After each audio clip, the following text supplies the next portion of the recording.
Hey guys, this is Dondon again, and this is part two of our discussion on guidance. If you haven't heard the first one, I encourage you to do so and check it out on the channel. And so here it is. As we progress on our journey to awakening, as we journey together, our intuition will unlock more. Our abilities will unlock more. And guidance can come through perhaps quicker, or will have more avenues to communicate to us. We will be more sensitive in our ability to sense the things happening around us. We will be more empathic.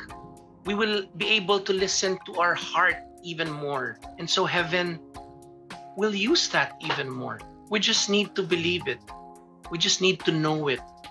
And again, I think this is where another problem comes in. Many of us believe that when heaven speaks, heaven will guarantee you comfort and joy and having it easy. Sorry, I don't think that's how it works. Again, you'd hear me say this often. The universe doesn't give a shit about our feelings. It will only show us a path where we want to go, where we choose to go. And that path may not necessarily be comfortable. In fact, oftentimes, heaven will push you to the uncomfortable, because heaven will want you to move out of your comfort zone when you've decided, when you've chosen to be something else.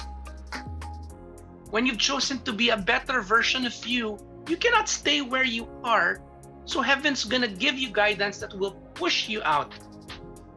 But the problem is we want guarantees.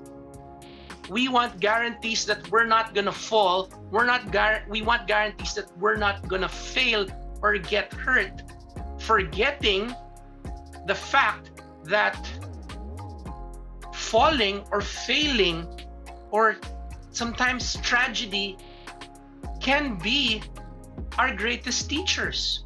And here we are having clear guidance already that this is where you should go if you said you wanted to do this. But we're so afraid because we don't know, we cannot see what's beyond. We're afraid we might trip. And so that's why we're stuck. So I'm convinced it's not about not receiving guidance. I think it's about not having the courage to follow guidance. Guidance is always there. Guidance is always available. It is our fears that get in the way. So let me explain it this way to illustrate the point. How many times has it happened to you that we're looking at our plate and you get a hit that says, you shouldn't eat that. That's not good for you. That's guidance, right? You receive that all the time. In my case, obviously, I don't follow it too often, but that doesn't mean guidance isn't telling me not to eat that crap. Guidance is there. How many times has it happened to you that you get a hit on calling somebody and then all of a sudden that person actually needed you, or you needed something from that person? That happens all the time. That's guidance, right? There's this one time I was at a resort and there was this waitress who was such a bright and jolly person, and she was serving us for the past 3 days, and somehow I'm just drawn to her. One breakfast, I think it was her last day, I got a hit and that says give her 1,000 pesos. And immediately the self-sabotaging part of me would say, $1,000, you don't tip that much, that's too much already, blah blah blah, and whatever reasons to sabotage the guidance I received. Instead, since I was in a good and happy place, I was like, no, erase, follow the first thought. So I called the girl, and after we ate, I gave her $1,000, and I said, thank you for being so nice to us this whole weekend. And all of a sudden, she just gave me that big smile and she says, "Wow, sir, you know what? This is perfect. I'm going on leave tomorrow because it's my birthday and I wanted to treat myself out. And now I have money to treat myself out. So thank you so much." And I'm like, that made my day. If that's not guidance, what is? She made my day, I made her day, and everybody happy. That's how heaven works. We just sabotage it. Our minds just sabotage it because we're afraid. I'm afraid that I won't have enough 1,000 peso bills. I'm afraid that I'm hearing things. I'm afraid that I am being careless. But guidance was clear.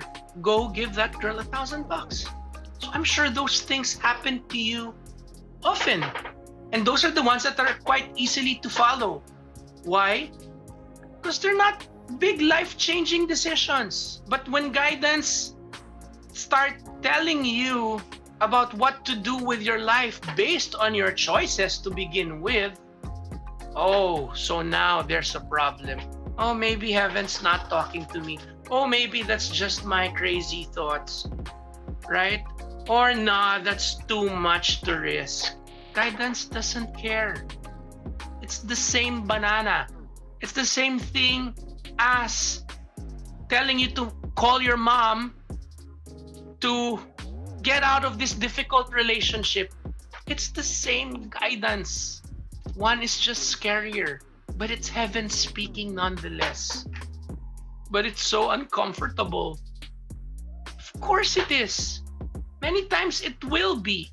Many of the direction that guidance will tell you will probably be not easy. Especially those big, huge stuff that you have to decide, like quitting your job or deciding to have an entirely different career or moving houses or deciding what to do with your relationship. These can't be comfortable. It can be, but it can't be always comfortable. But it's heaven speaking nonetheless. So I guess it boils down to how much do you trust heaven? And that's a thought that I'd like to leave you with. How does heaven speak to you? How do you let heaven speak to you? Pay attention.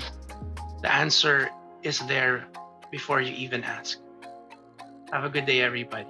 So that's it for today. Don't forget to like, share, and subscribe. More importantly, comment down below. So let's have a chat. Bye.